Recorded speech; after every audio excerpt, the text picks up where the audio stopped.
आदरणीय प्रधानमंत्री श्री नरेंद्र मोदी जी के मार्गदर्शन में देश की नई संसद में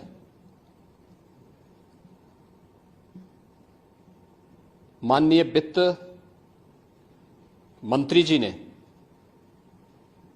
देश का आम बजट प्रस्तुत किया है। यह बजट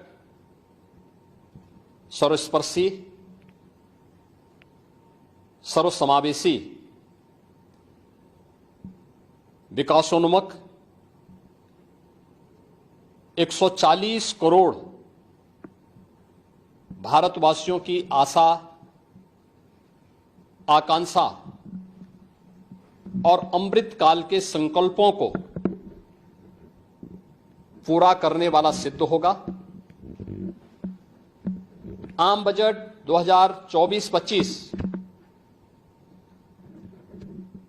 आत्मनिर्भर एवं विकसित भारत के निर्माण का एक आर्थिक दस्तावेज है। इस आम बजट में अंत्योदय की पावन भावना, विकास की असीम संभावना और नवोन्मेष की नवदृष्टि है। इस आम बजट में अन्नदाता किसानों की समृद्धि के लिए 1,52,000 करोड़ रुपए, कृषि और सहायक सेक्टर के लिए, महिला सशक्तिकरण के लिए 3 लाख करोड़ रुपए से अधिक का प्रावधान किया गया है।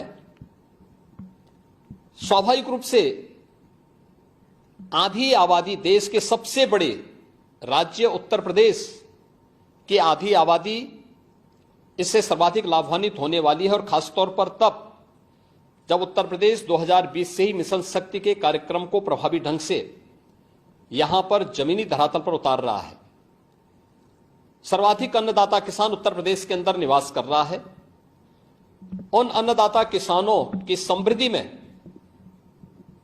आज संसद में प्रस्तुत आम बजट बड़ी भूमिका का निर्वहन करने वाला है। युवाओं के लिए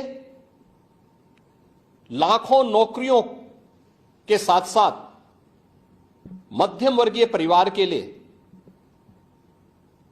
प्रत्यक्ष कर यानी इनकम टैक्स में जो नए टैक्स स्लैब की घोषणा हुई है, ये सभी अभिनंदनीय है, स्वागत योग्य है। इस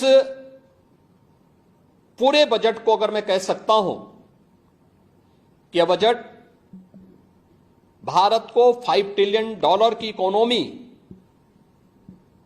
में बदलने के संकल्प के साथ ही दुनिया के ग्रोथ इंजन के रूप में भारत की भूमिका को और विकसित भारत की संकल्पना को साकार करने का एक आर्थिक दस्तावेज के रूप में यह देश की संसद में प्रस्तुत किया गया है। इस 140 करोड़ जनता जनार्दन के लिए समर्पित, उनकी आशा, उनकी आकांक्षा और अमृत काल के संकल्पों को पूरा करने वाले इस बजट के लिए मैं आदरणीय प्रधानमंत्री जी के प्रति आभार व्यक्त करता हूं। माननीय केंद्रीय वित्त मंत्री माननीय श्रीमती निर्मला सीतारमण जी को और उनकी पूरी टीम का मैं अभिनंदन करता हूं। मध्यम वर्ग को राहत देने के लिए इस आम बजट में जो उपाय किए गए उसको लेकर क्या कहना है? देखिए, मध्यम वर्गीय परिवार में टैक्स के बारे में सबसे बड़ी छूट आज उपलब्ध हुई है, और यह लंबे वर्ष समय से यह मांग चली आ रही थी। 3 लाख तक के प्रत्यक्ष कर यानी इनकम टैक्स में कोई भी टैक्स नहीं लगेगा। इसके साथ साथ अन्य जो स्लैब भी दिए गए हैं वे काफी राहत भरे हैं। अलग अलग सेक्टर के लिए जो प्रावधान किए गए हैं, गांव के लिए, गरीब के लिए, किसान के लिए, नौजवान के लिए, एमएसएमई सेक्टर के लिए, ये लाखों नौकरियों को क्रिएट इससे होगा। इंडस्ट्री के लिए जो प्रावधान किए गए हैं, मुझे लगता है ये सभी